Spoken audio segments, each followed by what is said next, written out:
Hablar del Dr. Gaspar Rodríguez de Francia es hablar de una de las personalidades más fascinantes, no solo de la historia del Paraguay y de América, sino del propio mundo. Su carácter firme y severo, su inmensa inteligencia y su enigmática soledad lo hacen un ser digno de estudio y que requeriría un largo documental o una serie de documentales para hacer justicia al intelecto, obras y legado del padre de la patria. Pero no solo fue un gran estadista, un prodigioso estratega, un negociador indoblegable, sino también un adelantado a su tiempo en muchos sentidos y poseedor de un ojo clínico para solucionar los problemas de toda índole que se le iban presentando durante su largo periodo como supremo mandatario de esta su tierra. Hoy queremos detenernos en esos aspectos que lo hicieron un visionario, previendo cosas que hasta el día de hoy, 200 años después, siguen demostrando que el Caraiguazú tenía la razón. Un primer ejemplo de la visión del Dr. Francia se da en el año de 1820, a 4 años de haber sido proclamado como mandatario hasta el fin de su vida en esta república. Bajo la designación de dictador perpetuo, se produce en ese entonces una grave invasión de langostas sobre el territorio nacional, de tal magnitud que esta plaga deja destruida casi por completo la producción de trigo que estaba a punto de ser cosechada, lo cual se constituiría fácilmente en la causa de una hambruna generalizada que afectaría a toda la población. El doctor Francia, al ver este fenómeno, ordenó que de inmediato se llevara a cabo en todo el país una nueva siembra para evitar que la hambruna sea un azote sobre la población entera. Y esta segunda siembra, con el pasar de los meses, crece y se desarrolla mucho mejor aún que la primera, la que había sido destruida por la plaga, teniéndose un mejor producto y evitando así la dureza de tiempos de escasez, salvando así mediante esta medida a mucha parte de la población. Un segundo ejemplo de su gran visión fue lo que sucedió en el año de 1936, en el cual se produce una superproducción de ganado vacuno, a tal punto que hubo sobrante de ganado, no solo para el Estado y los propietarios y el consumo, sino que se superaron todas las expectativas. Por lo tanto, el Caraiguazú determina que las vacas sobrantes fueran entregadas a los pobres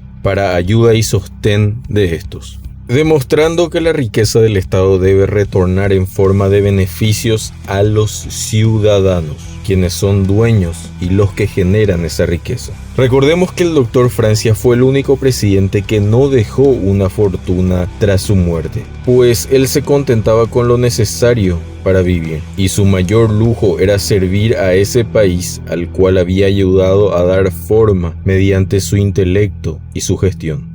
Otro aspecto en el cual hizo prevalecer su gran cualidad de visionario, aunque en este caso, claro está, es bastante más duro el asunto que los puntos vistos anteriormente. Se trata del encierro en sí al que mantuvo a la República durante su mandato, ya que este estricto y férreo encierro tuvo como una de sus tantas consecuencias que mientras en los países circundantes se dieron casos de epidemias y males de salud que corrieron por esos territorios, el Paraguay en cambio los evitó gracias al domo de hierro con el cual Francia lo había sellado.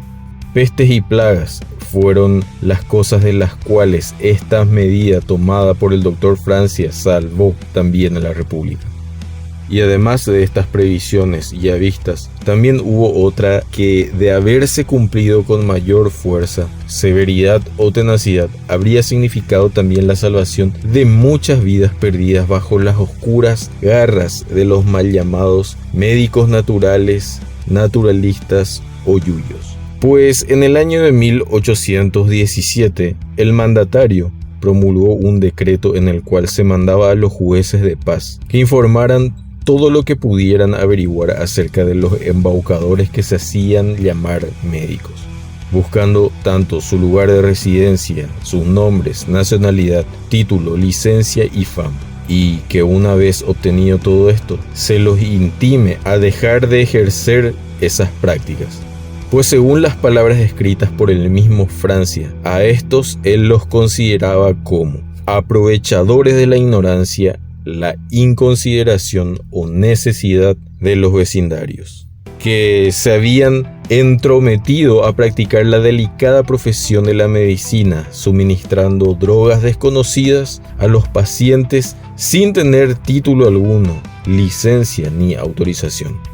La bajada de línea, acorde a su pensamiento, era bastante firme y clara, pero es de suponer que habiendo conspiraciones políticas y conflictos como los citados antes, y también los conflictos con los países limítrofes, el doctor Francia no pudiera dar un mayor seguimiento a cuestiones como estas, que revisten un poco menos de premura en su resolución. Pero si se hubiera dado el caso de lograr erradicar la práctica de estas cuestiones, se podría evitar noticias como intoxicaciones de niños por haberles sido dado a tomar mezclas de hierbas,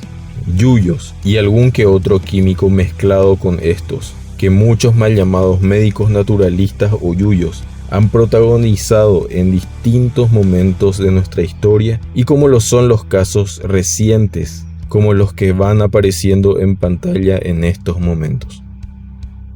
donde padres prefirieron acudir a un supuesto médico sin ningún aval más que el de la ignorancia y la superstición, antes que llevar a sus niños a un centro de atención o profesional debidamente acreditado para ello por el conocimiento verdaderamente científico y comprobado. El doctor Francia quiso modificar no solo la política, sino también la ignorancia y los mitos insertados de forma nociva en el modo de pensar de ciertas partes del pueblo. Y este decreto así lo demuestra.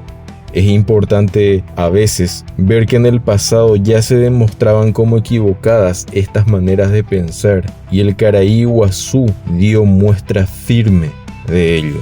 El hecho de que estas prácticas sigan existiendo solo demuestra que los sucesivos gobiernos que siguieron al del doctor Francia no tuvieron la misma visión y preocupación por cosas como esta, porque ante el saber científico, casos como estos que acabamos de ver en pantalla no se deberían de continuar dando. El doctor Francia no solo luchó por liberarse de las cadenas de España y del Río de la Plata que lo acosaban en aquellos momentos de su mandato, sino que también luchó por librar a su pueblo de las cadenas de la ignorancia, de la superstición y del desconocimiento en asuntos incluso de índole doméstico, pero como hemos visto, afectan de una manera en la cual se pueden llegar a perder vidas, o salvarlas de haber seguido estos consejos y este decreto que dio el doctor Francia. Definitivamente el mandatario más adelantado a su tiempo que tuvo esta gran república.